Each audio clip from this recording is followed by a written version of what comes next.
नमस्कार दोस्तों, स्वागत है आप सबका मेरे चैनल कथा डिलाइट पर। आज हम श्रावण मास की पुत्रदा एकादशी व्रत कथा को सुनेंगे। श्री युधिष्ठिर कहने लगे कि हे भगवान, श्रावण शुक्ल एकादशी का क्या नाम है? व्रत करने की विधि तथा इसका महत्व कृपया करके मुझे बतलाइए। मधुसूदन कहने लगे कि इस एकादशी का नाम पुत्रदा है। अब आप शांति पूर्वक इसकी कथा को सुनिए। इसके सुनने मात्र से ही वैपेयी यज्ञ का फल मिलता है। द्वापर युग के आरंभ में महिष्मती नामक की एक नगरी थी, जिसमें महिजित नाम का राजा करता था।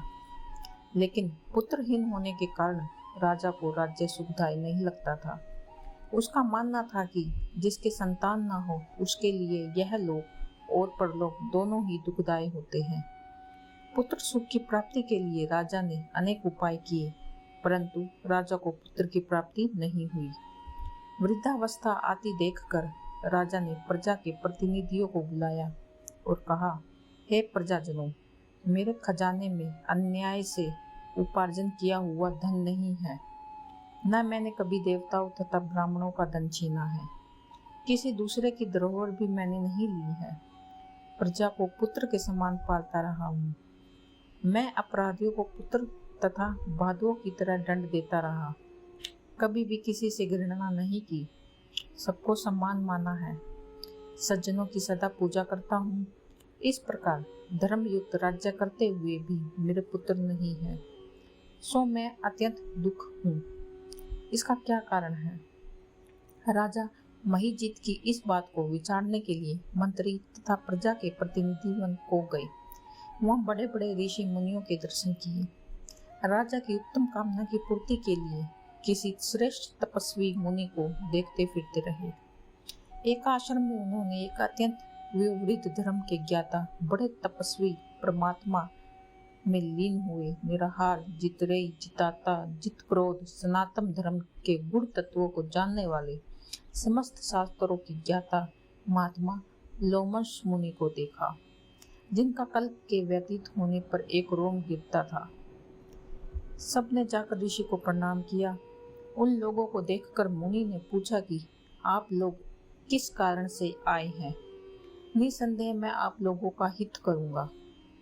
मेरा जन्म केवल दूसरों के उपकार के लिए हुआ है, इसमें संदेह मत करो। लोमश ऋषि के ऐसे वचन सुनकर सब लोग बोले, हे महर्षि, आप हमारी बात जानने में ब्रह्मा से भी अधिक समर्थ है। अंततः आप हमारे इस संदेह को दूर कीजिए। महिष्मतीपुरी का धर्मात्मा राजा महिजित प्रजा को पुत्र के समान पालता है, फिर भी वह पुत्रहीन होने के कारण बहुत दुखी है। उन लोगों ने आगे कहा कि हम लोग उसकी प्रजा हैं, अंततः उसके दुख में हम भी दुखी हैं। आपके दर्शन से हमें पूर्ण विश्वास है कि हमारा यह संकट अवश्य दूर हो जाएगा, क्योंकि महान पुरुषों के दर्शन मात्र से ही अनेक कष्ट दूर हो जाते हैं।